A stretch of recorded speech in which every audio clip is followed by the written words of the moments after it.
গাড়ি অনেক সময় অ্যাক্সিডেন্ট হবে, গাড়ি কাটতে ঘুরে থাকায় মেশিন নষ্ট হয়ে যায়, ব্যারিং ভাঙা যায়। অন্তত ইটের সুলিং হইলেও আমাদের রাস্তাটা যদি করে দেয়।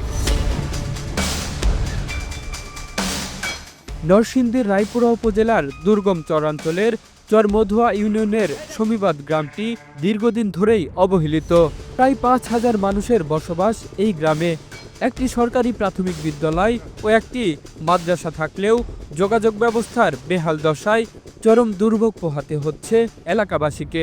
ভাঙাচোরা রাস্তা, এখানে আপনার স্টুডেন্ট যাইতে। ইউনিয়নের ৮ নম্বর ওয়ার্ডের একমাত্র কাঁচামাটির রাস্তাটির অবস্থা অত্যন্ত নাজুক। সামান্য বৃষ্টিতেই মাটি কর্দমাক্ত হয়ে পড়ে। চলাচলের সম্পূর্ণ অনুপযোগী হয়ে ওঠে এই রাস্তাটি। শুষ্ক মৌসুমে কোনো মতে যান চলাচল করলেও বর্ষায় যোগাযোগ কার্যত বন্ধ হয়ে যায়। তোমার রাস্তা বৃষ্টি হলে বাইঙ্গা থাকা বিয়ারিং থাকা, গাড়ি অনেক সময় অ্যাক্সিডেন্ট হবে, গাড়ি কাটতে ঘুরে থাকা। এখানে রাস্তা প্রচুর খারাপ।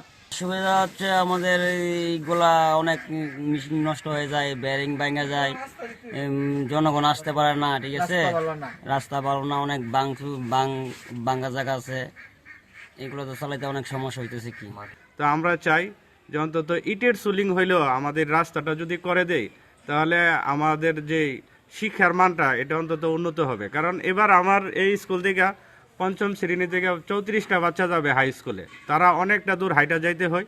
অনেক বাচ্চা দেখা গেছে হাইটা যাওয়ার কারণে তারা দেখা গেছে 6 বা 7 যাওয়ার পরে তারা জ্বরে পড়ে। এই দুর্গম চরাঞ্চলে আমাদের বাড়ি, এই যে রাস্তাঘাটের যে পরিস্থিতি, আমরা চলাফেরা জনগণের খুবই সমস্যা।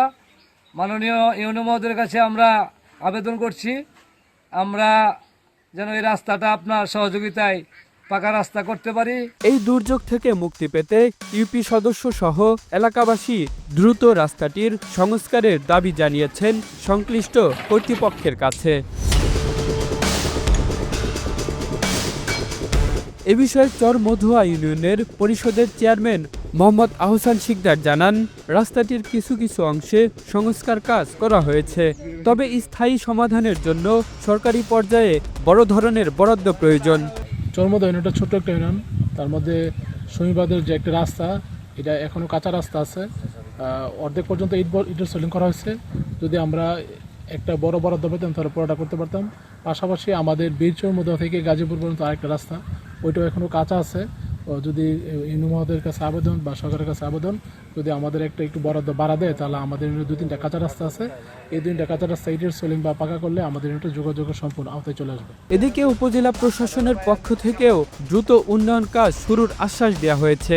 জানেন যে উপজেলা প্রশাসন থেকে সবসময় চরাঞ্চলের মানুষের জীবনমান উন্নয়নের জন্য আমরা শুরু থেকেই কাজ করে যাচ্ছি।